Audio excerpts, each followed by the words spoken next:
Magandang araw po sa inyong lahat. Ako po si Sir JR ng Usap Usap University. Mga ka-U3 sa atin pong episode ngayon. This will be an international news.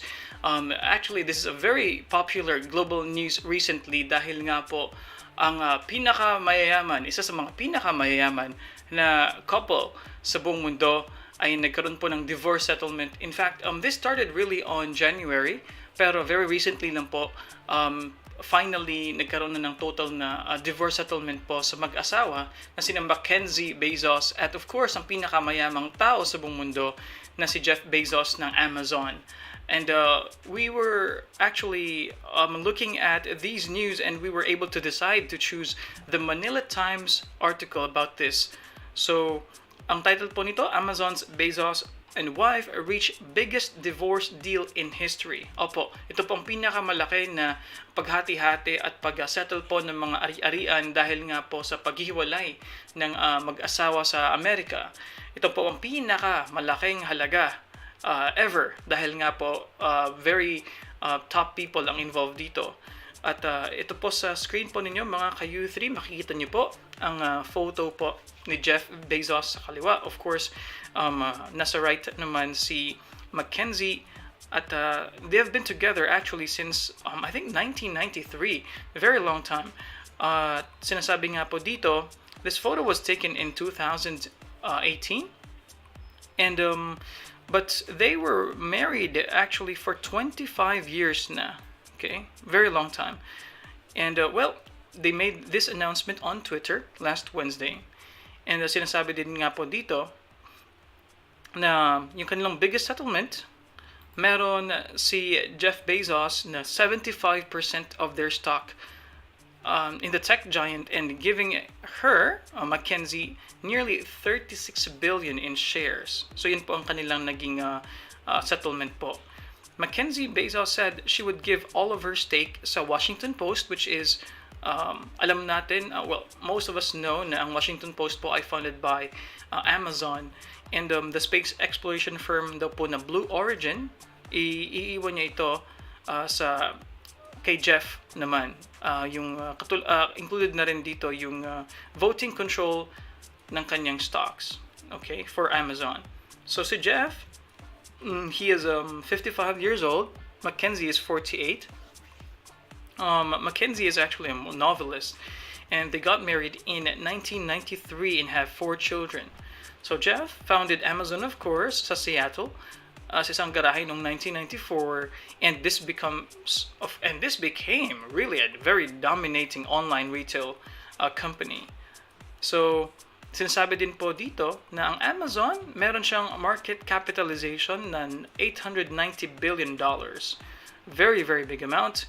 And Mackenzie will control 4% of the company's OCS or outstanding common stock.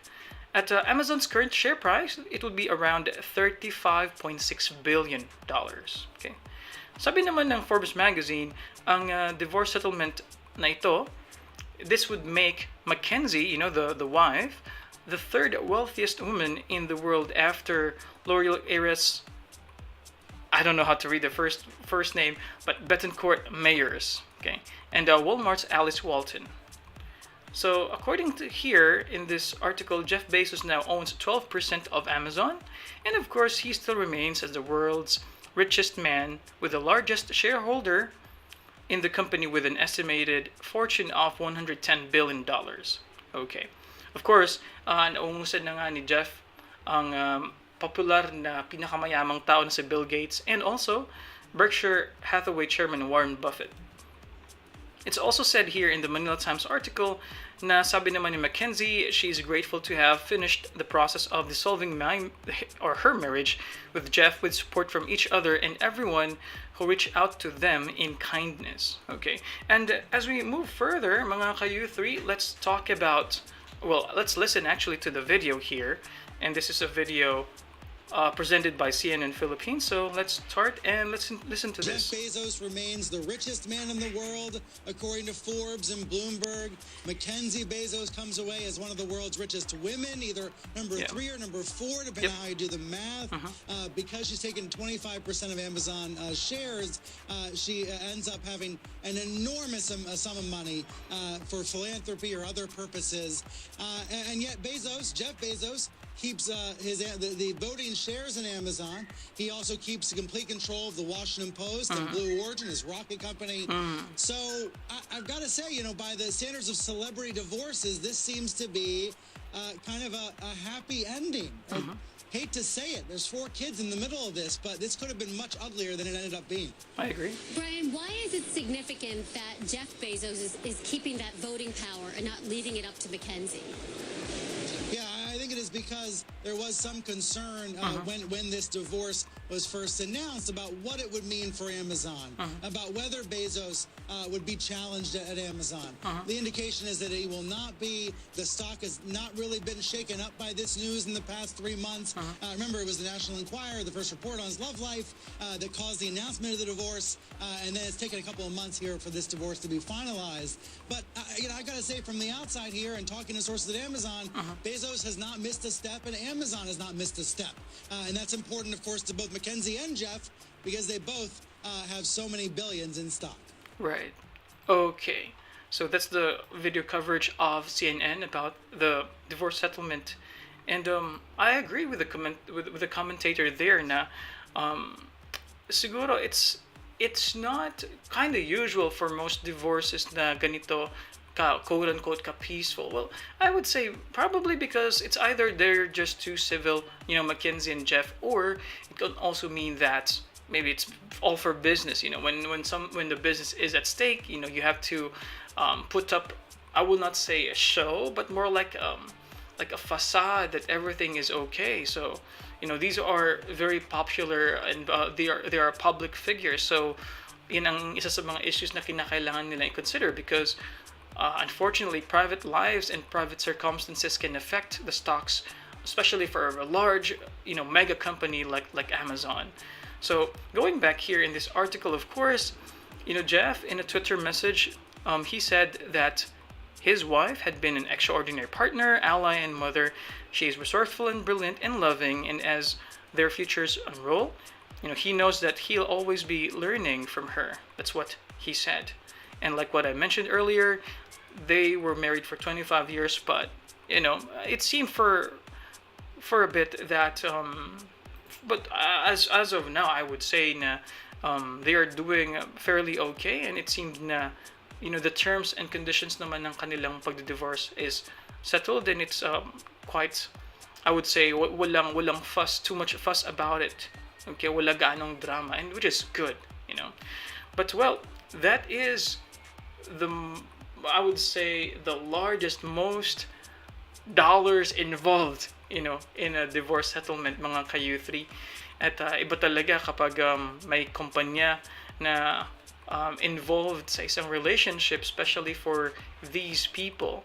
Dahil nga Amazon is the largest e-commerce, company in the world today, together with the big 4, the GAFA, Google, of course Amazon, Apple, and Facebook.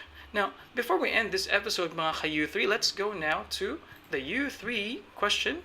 Alright, and you can see it now on the screen. U3 question, ano po ang masasabi ninyo sa paghiwalay ng isa sa pinakamayamang mag-asawa sa buong mundo?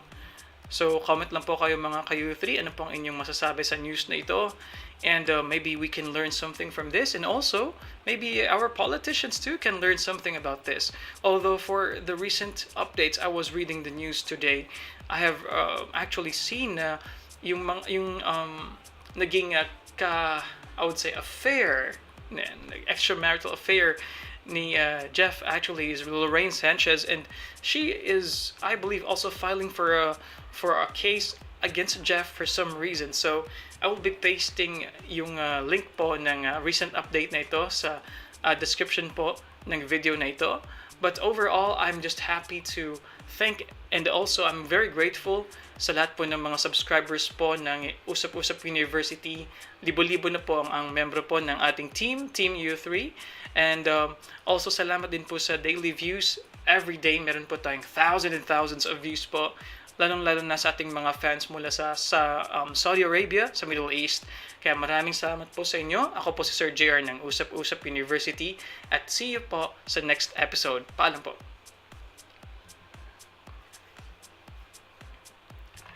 Mga ka-U3, nagustuhan niyo po bang aming episode ngayon patungkol po sa pinakamalaking halaga na involved sa isang divorce settlement? At yan nga po ang between sa divorce po ni Jezz Bezos at ni Mackenzie Bezos. So si Jeff po ang pinakamayamang tao sa buong mundo with a net worth of around $110 billion. At ito nga po ay isang napakalaking balita dahil nga po sa sheer na amount po na involved dito. And also, if you like this video mga ka-U3, and if you like other international news presented in Filipino to Filipino netizens, please don't forget to click thumbs up there. We appreciate that, and that actually yung thumbs up niyo po, that gives us more energy to continue with our daily show. And also for latest updates, please click subscribe there. Also, please click the bell button para po makuha niyo yung latest na updates dahil real time po makukuha niyo po the moment we upload a video. Okay? So maraming salamat po mga ka-U3. Share lang po kayo ng inyong mga opinion sa message box po natin at lahat po ay binabasa po natin. Kaya maraming salamat po. Ako po si Sir JR and see you on our next episode po. Paalam!